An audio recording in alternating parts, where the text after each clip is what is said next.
Okay, you ready for a challenge? This is for those of you who are up for a challenge. Now, I am going to offer something here that I like. It's one of those like my business partner says I really shouldn't do this, or like 4 out of 5 dentists say you should not do this. I'm going to do it anyway.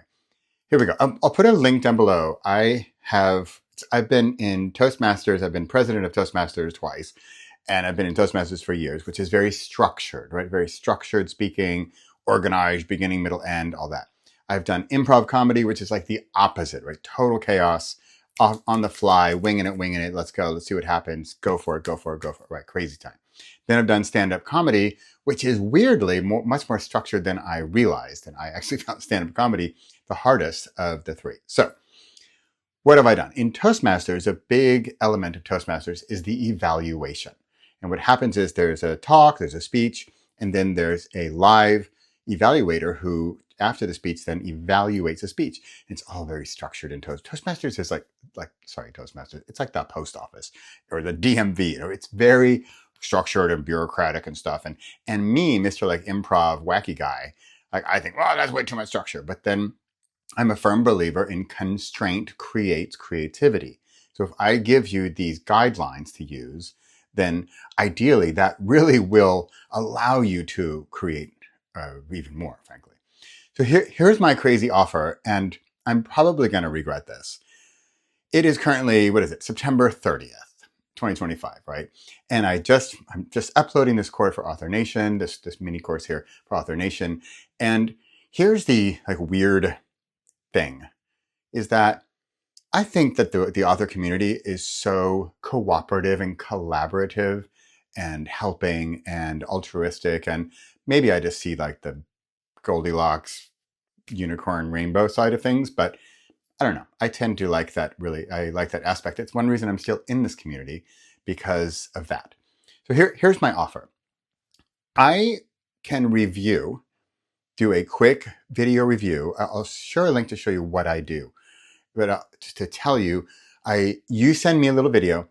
I'm going to put the video on screen, and then I'm going to analyze it sort of in real time. I'll stop it and I'll say something. I'll review something, and then I'll start it and we'll listen to it. I'll go. And so this is sort of a very Toastmastery thing, and I'll try to give structured feedback on your talk. So here's the crazy part, and where I'm going to totally get in trouble with this. There's 100+ speakers, right? If you all send me your entire 45-minute, 1-hour talk, like no way in the world. So how about this? And remember, this is a challenge. And if you think something's scary, this is scary. Like I talked about, oh, this is easy. Oh, it's not a problem. This is super scary.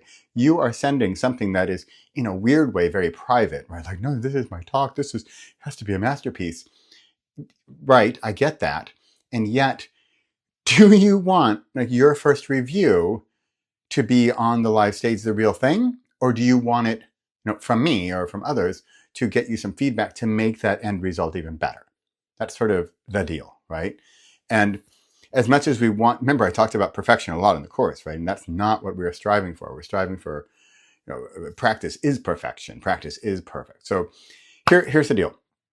Send me maximum, I don't know, 3 minutes, right? Give me a little clip. If you're not like super techie and can't clip videos or whatever, send me the thing and I will do a mini review. I'll try to just get some highlights and give you some feedback to see how we can make your talk even better. So 3 minutes max. I prefer like a minute, or if you have an element, a little element of your talk that you'd like to work on, or maybe it's your strongest part of the talk or your weakest part of the talk or whatever. Just share it with me, and then we'll have a quick idea of, and I'll try to go for ABC, right? Audience, body, content. Try to give you a little bit of feedback about all those if possible. And just in case you're worrying, like free of charge, Author Nation. If we are better speakers, if this becomes then a better conference, the audience is happier, the speakers are happier, the conference is happier, the whole thing is more of a success, the better that you can get across your message in this conference. And then one thing I won't get into it, but I want your message to be clear. I remember I talked about like repetition and one more time. I want your message to come through and to resonate and people to hold on to that. So that's what I'm really looking for. Okay. Again, like I said, I'm probably going to regret this. And if I get too many, I'll probably just have to like shut down the floodgates, and I will try to figure out a way for you to get this to me, probably like a Dropbox. And I'm going to, I hope this is okay that I do this, but no charge, no strings attached, just a bit of feedback before we go do the live thing. And if you're a totally experienced speaker and you don't need any help, that's totally fine. Although I would think, what's another pair of eyes on it, right? Get a little bit of feedback from somebody who's done stand-up and improv and professional speaking. So there you have it. There's my offer. Don't share this outside of this group because this is crazy time. And yeah, we'll see how this goes. All right. Thanks for watching. Bye.